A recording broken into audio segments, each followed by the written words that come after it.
Unhand me! Unhand me, you son of a glitch!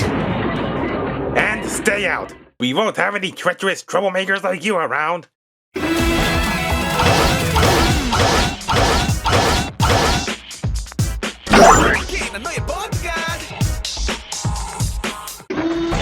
Hello, robot figure fans and passerby. This is KRBrickBot, and I'll be reviewing comprehensively Carbot Buddyguard. It was released around September and November of 2019, and its retail price is 64,000 Korean won. First, taking a look at the packaging. Much like Mediant packaging, this is a completely solid box, with only the artwork of the robot and vehicle mode here, and some red here, and a white techno detailing here, just like Spinnable's box. The side has more stock photos. And the word mark is also looking pretty unique, with this Korean letter cleverly colored and looking like a chopping jaw, like for this main gimmick here. Some more green backgrounds and such. Content may vary. Pull the trigger, and then this thing moves. Product info here. It's been prepared around since September of 2019. The bottom is also looking pretty plain. And the top. Okay, now to get this thing open. So, Buddyguard is packaged rather uniquely, kind of halfway in robot mode and vehicle mode, and it just laying flat. He's just kind of laying like that.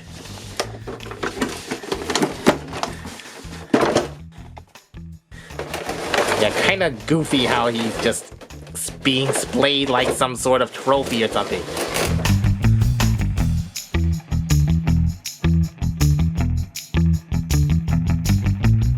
So Buddyguard transforms into a security car. And it's a very monochromatic security car. Only gray and silver. And a little bit of orange. Even the windows are the same color as the main body.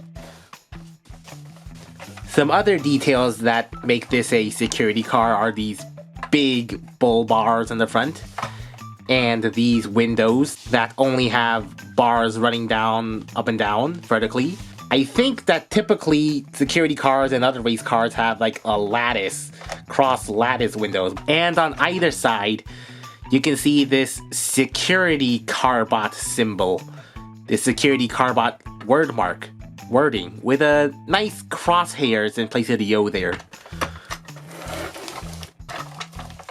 The top is pretty plain with a slightly distorted Carbot symbol that is seen on also the Beast Carbots, I've noticed. And the back, you can kind of see teeth that reveals a gimmick, and some very basic painted rear exhaust and rear license plate. A little gas valve there, tiny little rear view mirrors. And these wheels are also nicely painted and roll very freely with these 5 spokes and they even have some molded brake calipers in there for all the wheels, I think.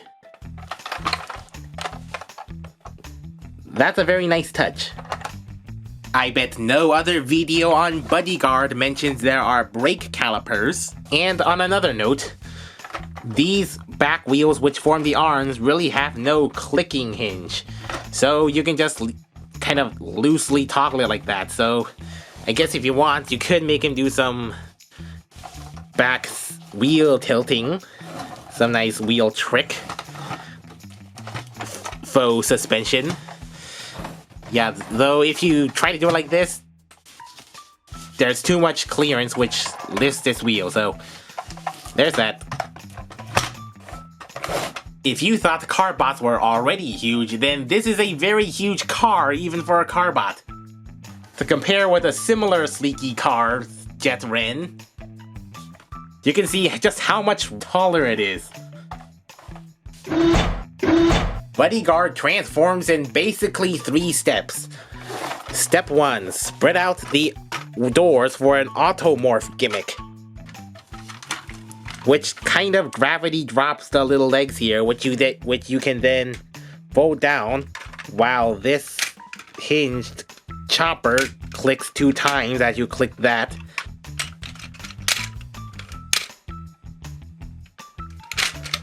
Then flip down the feet and spread the legs. And spread down the arms. What was a monochromatic car now really pops in color with yellow, orange, and blue, and a bit of gray. And of course, his gimmick and thing is this very long and big chomper on his chest. Some other details you can see here. For one, what looks like wires on the side of this car. And some other doors and other greebling, some nice little greebling, and a very big, conspicuous crane arm for the gimmick. Well, not so much for the gimmick as it is for the transforming slide joint. Yeah, this is a slide joint. Some little vents there, and some more greebly arm bits. The sides of the torso have the most detail, along with this little thing here. And the legs, just basic greebly. The head sculpt is another one that has a faceplate. A tiny little insectoid-like faceplate, with orange eyes and a little head crest, and some silver antenna thingies. The head sculpt kind of makes me want to think this is some sort of Speedy character, but this is not the body build of a Speedy character.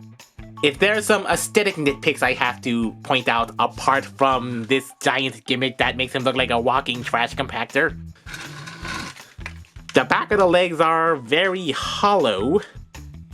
There's this big kibble flap. The shoulder wings are fine. And the front hood of the car just sticks out and juts out like that, like some sort of shelf. This looks like a nice serving shelf or a tray, so it looks like Buddyguard could have the extra bodyguard function of a serving tray. And this thing, officially called a steel bite, basically works by pressing this button in, and these little mechanisms here just pull these back, pull the hinges back, and that's closing the jaw. This trigger kind of looks like you could do it like this way, but this is not a gun, Although, the middle of the steel bite does have this little cannon thingy.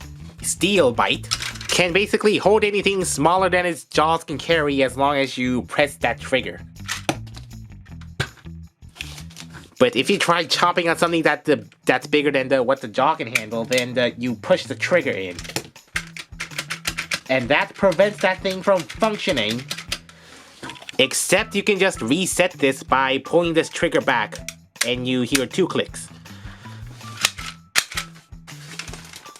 The instructions do say not to put any fingers or any small objects in this thing, or else you might break it. But this soft slip gear in this nice little mechanism really makes it really hard to break this thing, which is a nice safety regulation and anti-frustration feature.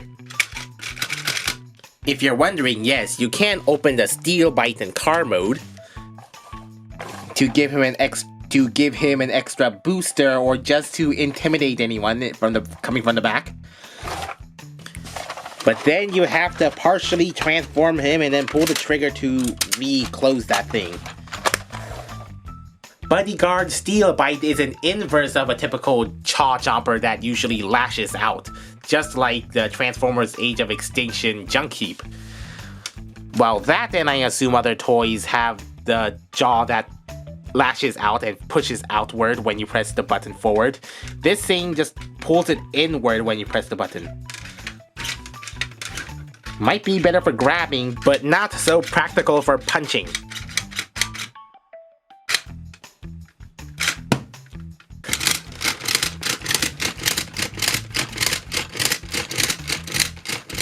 Articulation is just like a 1-step or 3-step transformer. That is, only the arms have any actual articulation. Backward and forward, elbows, and no biceps in this case. with 5mm holes. The head has no swivel. The torso has no swivel. And these legs have no articulation.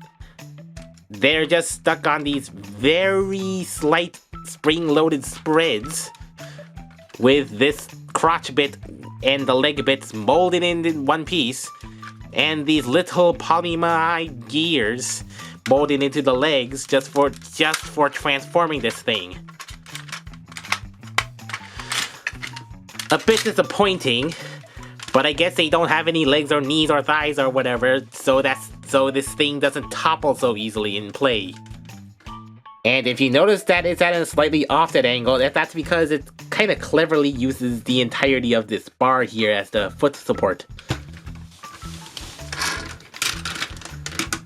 But yeah, I'm not sure how well a bodyguard could bodyguard if he can't move his legs. Size comparisons. Masterpiece Optimus Prime. Helloka봇 Jet Ren.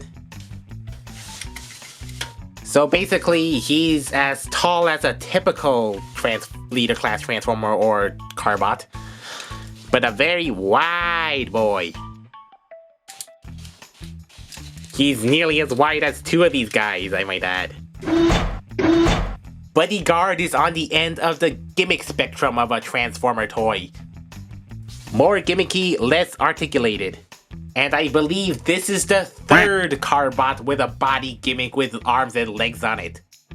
It's kind of staggering how this very limited toy costs more than a more articulated toy. This may be an easy pass for older collectors, but if you really want a Transformer with a chomping jaw gimmick, but the Age of Extinction junk heap or Adventure Junkian is unreasonably inflated Sculpt expensive, then I think this thing will bite that itch.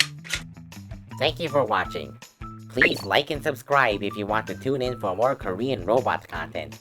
And until next time, this is KRBrickBot signing off.